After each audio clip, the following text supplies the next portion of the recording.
Hi everyone, welcome to Skype session number 3. Thank you all for being here today. And like we said before, the reason for these Skype sessions that we're having is because we want to be discussing important topics in the world of social entrepreneurship and innovation. And through these sessions, we're here talking about the power of collaborative innovation, and we want to hear from all of you in our community about important topics like we talked about. So today we're going to be discussing the definition of social entrepreneurship because it directly relates to Impaction's mission and the reason why we're all here. But before we get started with that, like always, let's introduce ourselves and like in a 2-sentence definition or 2-sentence description or less, and then we can start with the conversation. I'll start with myself. I'm Shivani, the co-founder of Impaction, and I'm here in DC completing my master's in public policy. Sukanya, you want to go next? Hi everyone, I'm Sukanya. I'm majoring in Human Resource Management and Labor Relations from New York Institute of Technology. Mirabel, you want to go next? Sure. Hi, I'm Maribel Rodriguez, and I am the founder of a little baby project I love called Love for Immigrants, and it's related to photography and the value immigrants bring, and I'm also an educator part-time for now, and that's a little bit about me. Meghna, go ahead. Okay. I'm Meghna. I am the UX UI designer for Impaction. I also live in DC. Bethany, you want to go next? Sure. I'm Bethany. I'm a graduate student in Milwaukee, Wisconsin. I'm getting my master's in international affairs, and I'm working on a project related to refugee resettlement integration. And Tanvi, last but not least. Well, I'm Tanvi, and I'm a product manager with Impaction. I'm also a recent graduate from University of Maryland, and I currently live in New Jersey. Awesome. Okay, thank you ladies for being here today. So I'm going to provide a brief summary of the article that we read today. So today we are going to be discussing an article from the Stanford Social Innovation Review named Social Entrepreneurship, The Case for Definition by authors Roger L. Martin and Sally Osberg. So this article discusses the increasing need of defining the term social entrepreneurship in the modern world. Martin and Osberg, they describe the difficulty of defining social entrepreneurship, since adding the word social in front of entrepreneurship makes the results of like the financial world seem more abstract. In terms of measurability, in terms of understanding material gains that are associated with being an entrepreneur in the financial sector. The article also notes that social service and social activism, though they may be seemingly similar, they are not exactly the same as social entrepreneurship, and calls on serious thinkers and leaders in the field to recognize the importance of social entrepreneurship to understand how societies change and progress over time. So ultimately, though the authors did not give us a definition of social entrepreneur, they did provide us with characteristics of what a social entrepreneur should be, or what they most likely are. And they have provided examples through other social entrepreneurs in the field. And today we're going to be discussing what it means to be a social entrepreneur and any ideas and thoughts revolving around the seemingly abstract definition. So let's get started. Does anyone want to contribute their ideas or thoughts as a way to kick off the session?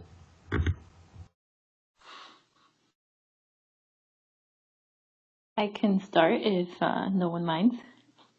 So I'm going to go out for a second just while I grab my note so you just hear my voice. So I'll be talking about a definition that really resonated with me, which is my professor's definition, Stephanie Fisher, who teaches at American University.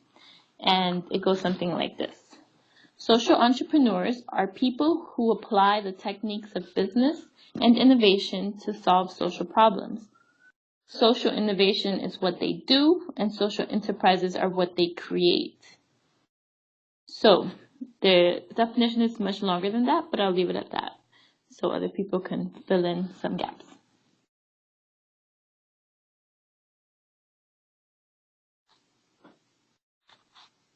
I can add in Ashoka's definition of a social entrepreneur. So what they say is that a social entrepreneur is someone who recognizes a social problem and uses entrepreneurial principles to organize, create, and manage a venture to make social change. And they make a distinction between a social entrepreneur and a business entrepreneur by saying, whereas a business entrepreneur typically measures performance in profit and return, and a social entrepreneur focuses on creating social capital. Thus, the main aim of social entrepreneurship is to further social and environmental goals.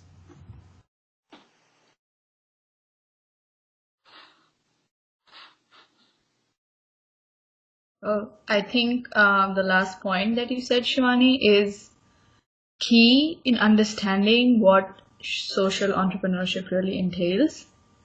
Like the fact that how a for-profit venture measures success by financial profit and loss, but a social venture measures success by a advancement in their community or elevating a problem they're trying to solve.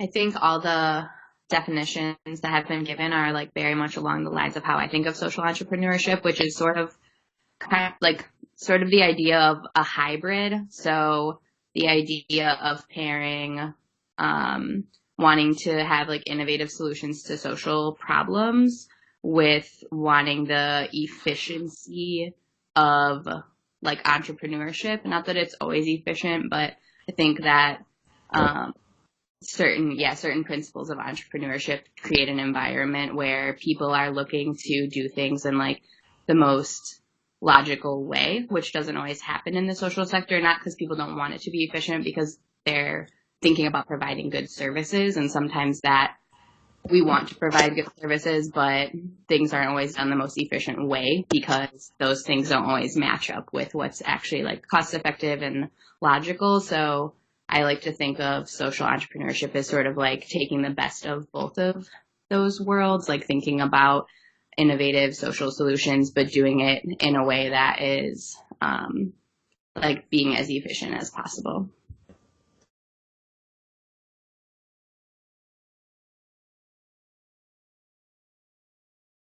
That's a really interesting point, Bethany, and that's kind of something that I wanted to discuss later on, but it seems like in this article, to me, it seems like the authors very much made the distinction between a for-profit venture and a non-profit venture, and saying that social entrepreneurs mostly reside in the not-for-profit venture.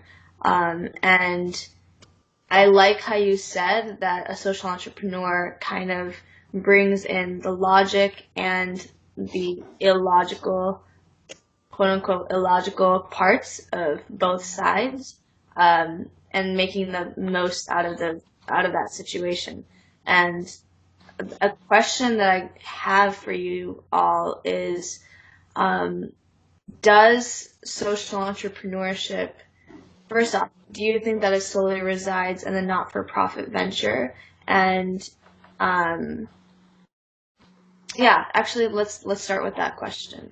What do you ladies think about social entrepreneurship and its relationship with the for-profit or not-for-profit sector? Can I ask for clarification?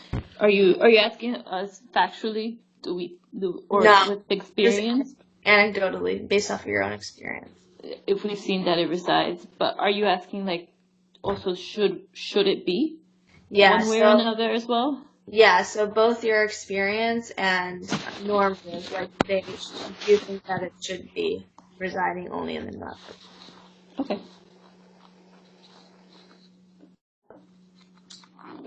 I don't think so. I think they can kind of go hand in hand, and I'm just going through the article itself, and it mentioned a lot of examples of how you could have a for-profit business and still be a social entrepreneur.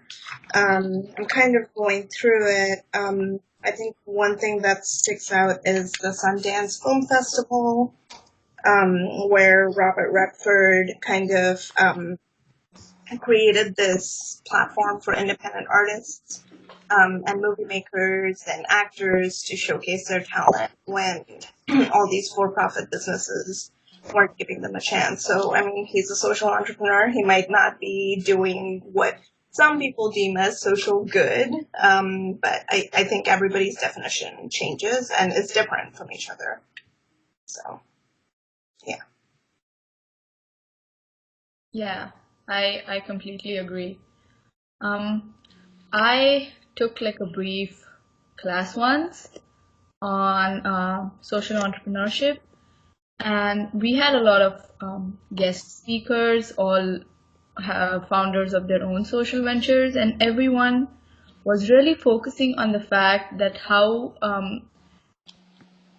in earlier times, like since earlier times, doing social good was always connected to having like a not for profit business. But with the advent of social entrepreneurship, things have changed because now people are starting to realize that for any venture to keep on attaining their goals, in this case, making a social impact, they need to have like a self-sustaining wheel. And hence, as Bethany said, that we need to take some aspects of like a business entrepreneurship for efficiency so that we can keep the wheel turning and, meet our goals regularly instead of depending on some outside factors.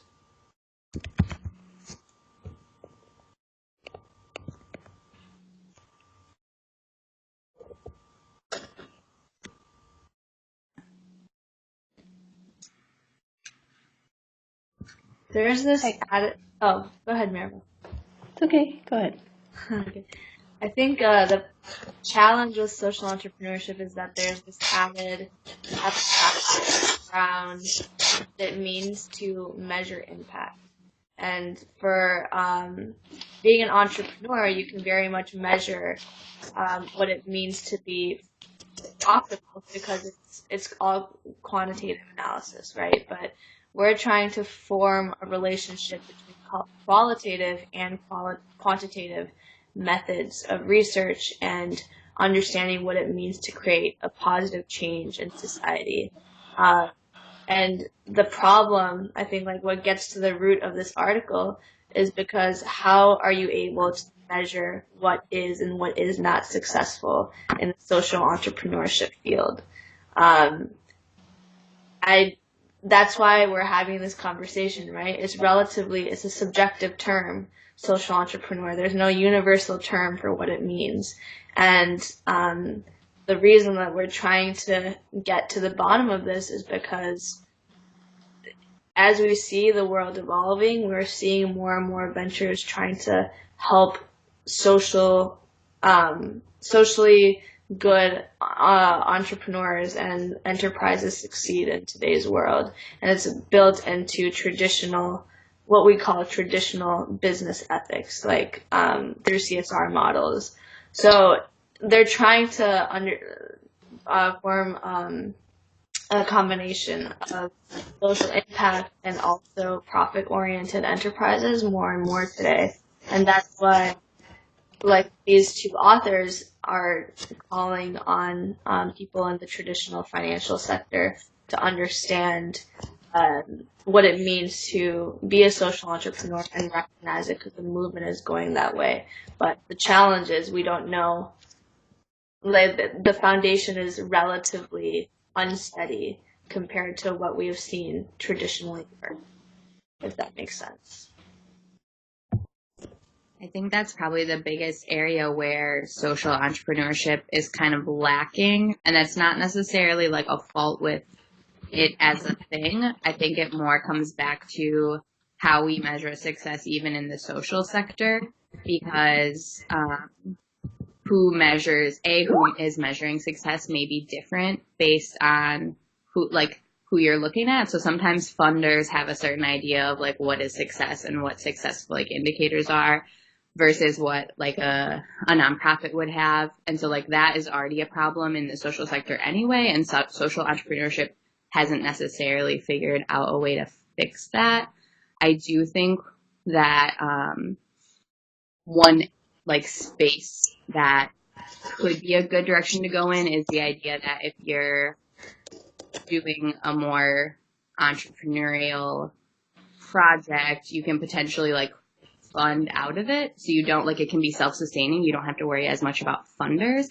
Like you're working with investors and of course they want some sort of return on their investment, but that in and of itself is like a tangible measure of success if you're able to give them a return on investment.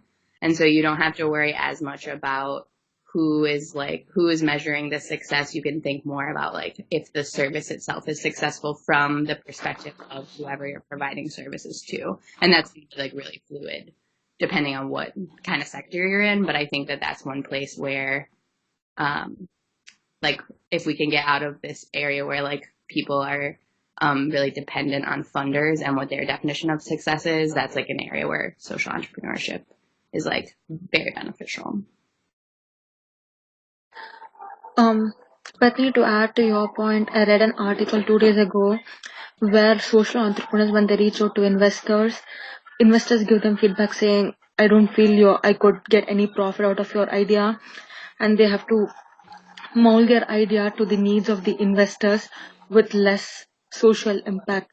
So there are a lot of people with great ideas, but then they eventually fail because they do not have access to the right investors and they're not able to raise enough money to start their idea, because now every organization, be it even a non-profit or even a social enterprise, needs technology support and everything. So considering other factors, not a lot of people are investing in social startups. And one major issue that every social entrepreneur or enterprise is facing is money, raising capital for their own organization. So that's one of the major factor why the social sector is still not growing. And they're trying to reach out to a lot of companies as a part of their CSR initiative to support them and to make impact.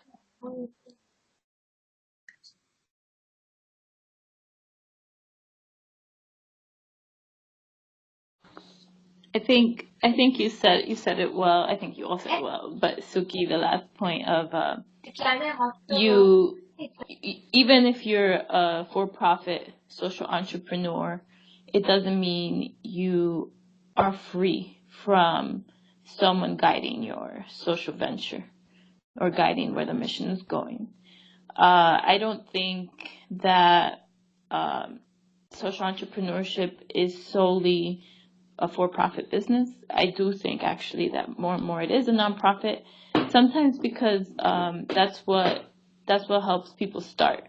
They go and they crowdfund and then they start that way, or they have a group of people, or however maybe that seems to be the trend in my small circle of friends. However, having said that, I don't think it has to be one way or the other. I think it could be both, or a hybrid, or something in between. Someone made an earlier point to this idea of trying to be free from fundraising, investing time and fundraising and efforts and money. There is that distinction that I've seen a lot in my classes and just heard people speak about, which is even if it's a nonprofit, trying to be innovative with your fundraising strategy. So that may be that you have a business. Your nonprofit runs a business, and nonprofits can run a business. I think that's a common misconception too, that that nonprofits are not able to generate funds through business, and they can. You don't have to even have a separate entity that works with a nonprofit. It's just limited. It is limited, and of course, no one really profits from it. It just goes back into the business. So, I think personally, having a nonprofit that really thinks in that way and trying to figure out, okay, what are ways that I can support this business, this nonprofit through an innovative revenue generating strategy that I haven't thought about will help. Now, I do think that it really depends on the kind of problem you're trying to solve and the kind of people you're serving. Not all types of ways of making money for your nonprofit or business will help you get there. So I think analyzing what it is that you're doing and being sensitive to that. There is a definition I really like, but it's not really a definition, it's a conversation that answers your question, Shivani, about whether it needs to be one or the other. I might not say the whole thing. I'm going to go in 1 minute. Okay. This one says, it's from Jed Emerson when he gave a speech at the Commonwealth Club of California, and he is an expert in social entrepreneurship. He thinks there is no single definition of social entrepreneurship. It's simply a flow across a matrix of a variety of different forms and themes and manifestations. It goes from social enterprise to civic innovation. It goes from nonprofit to for-profit to hybrid mix, and it grows through a variety of capital and equity structures. I think we limit ourselves by drawing the boundaries too finely and spending so much time debating how many social entrepreneurs can dance on the head of the pin. So that's the opposite argument, which is to leaving it broad, which opposes the first article, which argues to define it very exclusively. I think Ashoka defines it very exclusively. Or even some other arguments that say, or people that say it has to be a for-profit business. So this one's saying it can be many things. Maybe to add to your point, yesterday when I was reading this article, I did my own research. I did like an pattern analysis of articles in the last 5 years. 2 points were directly related. One is lack of access to capital, due to which they were not able to find volunteers or employees to support their organization, and most of the work were done by themselves, so for which they did not have the right skills or resources to do that work. And there's always a link between capital and finding employees for your own organization, or be it even non-profit and everything. So, and there's one more interesting article where social entrepreneurs fall into depression because they are not able to achieve of what they dreamt of because of the lack of access they have to capital, necessary people, and to get their work out across different platforms. So it was given like it was their passion that they're not able to achieve, which leads them to depression and burnout.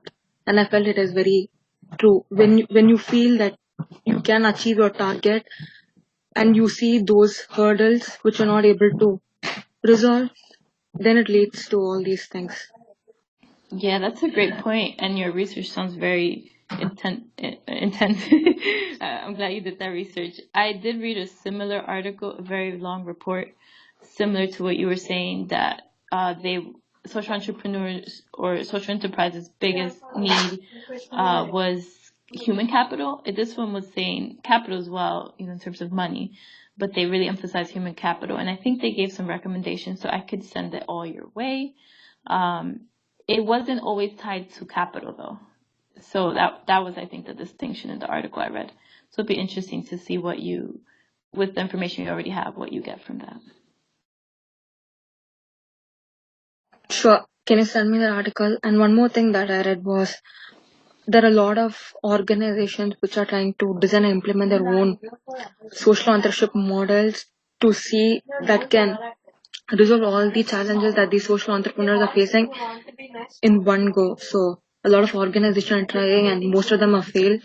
So now they're trying to link social entrepreneurship with corporate CSR so that they can get funding from big corporate companies to achieve their dreams and goals, and still the big companies can maintain their brand, reputation, and everything. So that is one of the scenarios, one of the things that's happening in the field of social entrepreneurship.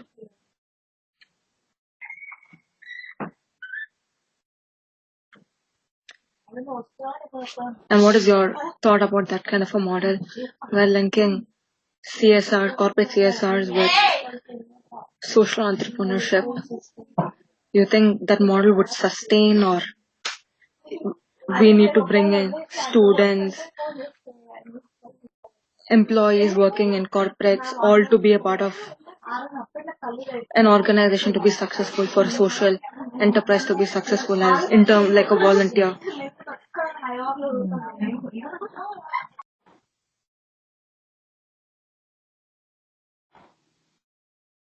I think probably the more different parties, the better, because that's how you get like unique perspectives to solve problems.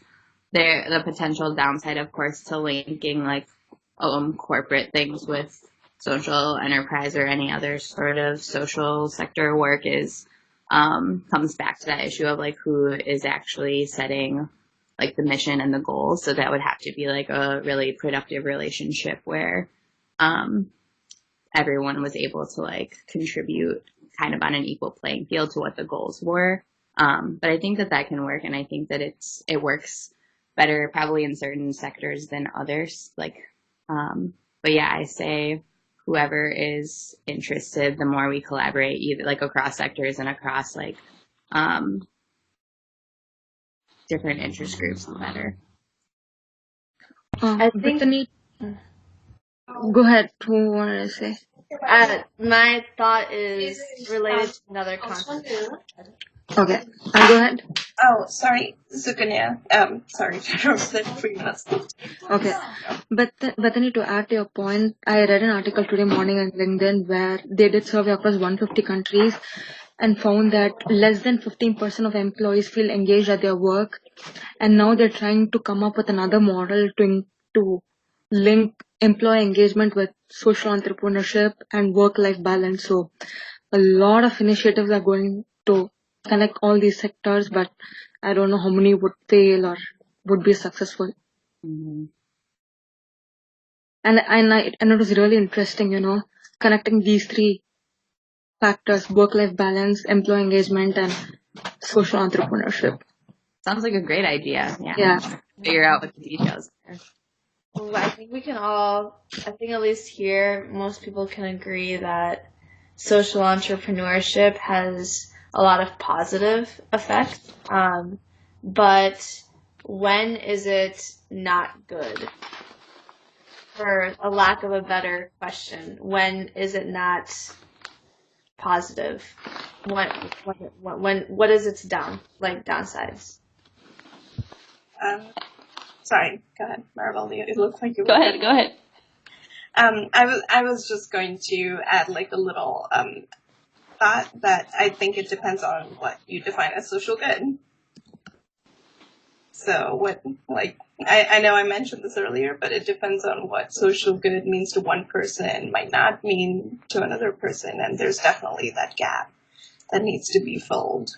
So defining that, I think, would help. For me, social good is when does it not provide beneficial results for a given community that you are targeting? For me, social entrepreneurship is engaging every single person in this group to create a positive social impact in any mean, like giving an advice to someone for the betterment of their professional life or personal life, or doing a voluntary activity for an hour or for a day, something, creating an impact either at a smaller level or at a larger level is my opinion of social entrepreneurship. Everybody's got their own creativity and ideas, implementing them in the most possible way to create a positive effect on But each other. when is it not providing positive results? I think it will come again. When is it not providing positive results? When you have some thought on your mind of when you've planned everything that this is the way it has to be implemented and this would be the outcome that you're expecting, and when that is not happening, I would see that as a negative outcome or negative implementation. I think a good example is like the story of Tom's. I was which just is gonna say that, yeah. something I always come back to. And there are like other examples in other fields, but someone is like trying to fix a problem and they have like great intentions, but they don't think about other repercussions of what they decide to do. And they're also like not talking enough to people like on the grounds at the grassroots level, which that happens in the social sector as well, just more generally. But like really getting like community level involvement is going to help avoid some of those things and like avoid some of those pitfalls ahead of time. And I feel like there might be a slightly better chance of not getting that community engagement in social entrepreneurship just because people may not be working at that community level as much, or they're thinking like big picture, which is great, but then they don't necessarily think about like potential unintended consequences. So I think that that's like a potential downfall. Yeah, I was gonna say the exact same thing. Like how their intention, like for Tom, their intention was good, and later on they realized that the way they were trying to help is having some more like negative effects on the community that they were focusing on. So maybe like as a social entrepreneur, we think about helping people in a certain way, but we don't see that it might hurt our cause. It also, leads to the fact of, charity and dignity, because, we give people as charity, but are we really helping them? Should we encourage them to have their own local businesses, to have their own effects, to make money on their own? So we need to think about stuff like this. But yeah, so that's it could go on his as well. I have a friend who would not even agree that Tom's is an example of a social enterprise. And I wish he were here to talk to us about it, because I remember when I first started my social enterprise program, I gave Tom's as an example. It's like, oh yeah, I have a 1-to-1 model. They buy one, you buy one, they give one away. And he went off and I was like, oh, okay. I think I have to do more research on Tom. But ultimately, for me, it comes down to what the main purpose is. Is the main purpose helping solve a crucial problem, whether it's environmental or social, or is it to make profits? And if it's to make profits, you are not a social enterprise. You're just not. You could say you are, but you're not. Some people would argue that you have to actually have met your outcomes. You have to have reached your goals of a social, of what your social enterprise intended to do or solve that problem before being considered a social enterprise. I read that somewhere. I wish I had it. I thought that was interesting. I don't know how I feel about that yet. I'm still thinking about it. For now, I think I'll say I'm an aspiring social entrepreneur one day. But going back to your question, Shivani, you asked, when is social entrepreneurship problematic? Or when are there problems? When is it problematic? I hope I won't butcher his name. The author is called Giridhar Das. He wrote a book that was pretty recently controversial. It's called Winners Take All, The Elite Charade of Changing the World. And his first name is Anand. So he would be a great resource for understanding all the problems in his perspective that social entrepreneurship or the field of business doing good more generally brings. And I think the main one that stood out to me that he mentioned was elite attempts to change the world are a big charade. In their wake, we have the worst inequality in over 100 years. They are hijacking social change and enabling inequality. Rich people's giving lubricates their continued taking. Fundamentally, decent people are upholding a indecent system. So, this idea that if at a larger scale, as a whole, let's say country or whole world, we have extreme inequality, income inequality, then is our smaller scale aspirational to be larger scale, but are these smaller scale social enterprises doing enough to combat this issue? Are we even looking at the inequality issue? I don't think we are. I think we're looking more still Band-Aid like. I think these are the problems that are actually there. Whether or not social enterprise plays a small role or a bigger role, or whether companies like multinational companies play a bigger role, or just people with lots of money play a bigger role, like funders. It really that really depends. But also going back to this idea of charity versus more of like a decent way of treating people. I like one quote from his book that says,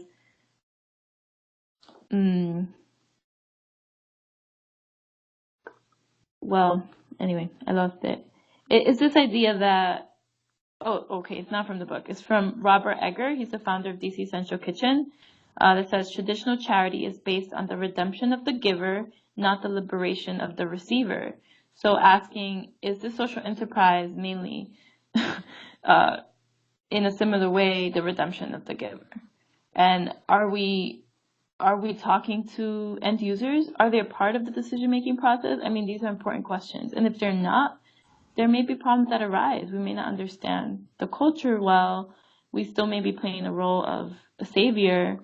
I mean, I think these are all can be problematic. They have solutions, like participatory, decision-making. Just involve people. If you don't want them to be an employee, they can still be part of the board, or they can be just part of a, feedback session in any small way. I know that we are way over time, but no, it's fine, because Maribel, you brought up a lot of interesting points, one of which I don't think I agree with, about if you are profit-oriented, you're not a social enterprise, which we can talk about that more. But I don't think you have to be non-profit oriented. I just think you have to know that if that's your main goal, that's not a social enterprise, right? It's a different. Right. You can have a triple bottom line, but if it's your main goal, then you might be just more CSR, and that's okay. That's just what you are. That's a good point. Okay. So it's more of a mindset and more of how your key performance indicators are laid out to measure success. And if it's in a monetary way, then you're more CSR. If it's more profit-oriented or non-profit-oriented way, then you're more based off of impact. And it could be more than CSR. It could be CSR, or it could be a business that has a strong social mission as a part of its culture and its principles and values. You could still be just a business with a B Corp. It's just strong. Okay. Okay. You brought up a lot of interesting points, and sadly, we are out of time. We might continue this session if that's okay with everyone here, because it's an interesting topic and it's very dense, and it's very much based off of theoretical understanding of what it means to I feel like we may never get to the bottom. That's okay. To the bottom of every our life, and just and something that is based off of qualitative analysis. Oftentimes, you can only get to 90%, and then the last 10 is based on how out in the universe. So we'll see. But yeah, thank you everyone for joining this session, and we will see you in 2 weeks. Thank you. Thank you.